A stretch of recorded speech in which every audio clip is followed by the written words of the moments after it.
Il y a des pouvoirs stylés dans les animés. Du genre Dio, il stoppe le temps, Luffy, il s'étire, Robin, elle t'excite. Mais il y a cette meuf, Takamine, elle peut remonter le temps en retirant sa culotte. C'est une dinguerie. Voilà les gars, le pouvoir il est cheaté. La meuf, elle peut contrôler Z de la vie en se dessapant. Oui, la meuf, elle a le même pouvoir que Seconde Chance dans Ladybug. Sauf que elle doit faire un striptease. Wesh, ses soutifs c'est des pierres de l'infinité ou quoi? Même Dio Brando est choqué. Et le pire, c'est que tout est sauvegardé dans sa tête. Elle garde la mémoire et les autres non. Donc elle peut revivre le même moment 40 fois. C'est une dinguerie. Donc là, la meuf, si elle se foire sur une action, elle peut reset le moment pour recommencer. En clair, elle joue à score héros, mais avec des vies et de l'argent illimité. Wesh, elle est trop cheatée. C'est une dinguerie. Donc cette meuf, rien qu'avec ce pouvoir, elle peut battre des grands antagonistes comme Dio Brando ou même le Made in Heaven de Pucci. Non, voilà, elle est boostée. Vous dites sûrement que le pouvoir c'est rien, c'est que dalle. Mais les gars, il y a des gens qui creveraient pour avoir ce genre de pouvoir, hein. Exemple, Colomwani, finale de Coupe du Monde 2022. Imaginez le bug il rate et après, on voit que Colomwani s'arrête, il se dessape, il enlève son calbar et boum, il contrôle Z de l'action. Et après, il la met et il devient un joueur de classe mondiale. Et il offre même son premier ballon d'or à Kylian Mbappé. Donc oui, ce pouvoir est vraiment boosté. C'est peut-être l'un des pouvoirs les plus cheatés donnés à un mortel, mais quand même le plus gênant à expliquer. Parce que oui, hein, Superman, il a les rayons laser, Batman, il a des gadgets et elle a un string qui contrôle le temps. Normal, c'est une dinguerie. Et surtout, ne demandez pas comment elle a eu ça. Dites-vous simplement que la meuf est un mini justicier. C'est une dinguerie. Bref, pour les plus curieux d'entre vous qui veulent regarder l'animé, il s'appelle Please Buttermount Takamine-san. Il se traduit en français par Mettez-les s'il vous plaît Takamine-san. C'est une pépite, je vous promets, vous allez kiffer. Et aussi, il n'y a pas de censure. Pourquoi je dis ça? Moi-même, je sais pas. Bref, si je dois vous dire le synopsis en vite fait, c'est un animé où un bug voit les tétés d'une meuf et après, il se rend compte que la meuf, lorsqu'elle enlève son caleçon, elle remonte le temps. Et après, la meuf remarque ça et décide de prendre le mec comme Sherpa. Oui, tu l'auras compris, il y a une histoire de love dedans. Et en plus, bien sûr, il y a du fanservice, donc n'hésitez pas à regarder ça en famille, surtout les dimanches, très important.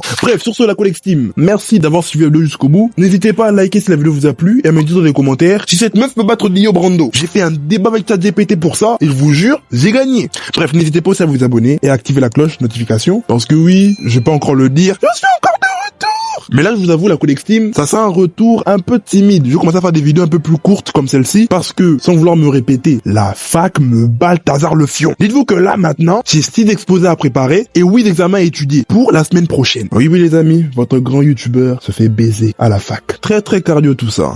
Mais bon, malgré les hauts et les bas, la Collective Team, vous connaissez votre gars, je vais pas vous lâcher pour genre 2 mois, je fais rien, non. J'ai quand même essayé de faire une vidéo ou deux, entre une semaine ou 2 semaines, je sais pas. Mais je vous promets, je suis encore vivant. Donc bref, j'ai pas envie de vous gaspiller encore plus de temps. Sur ce, la Collective Team, c'était Codex Tag. Ciao!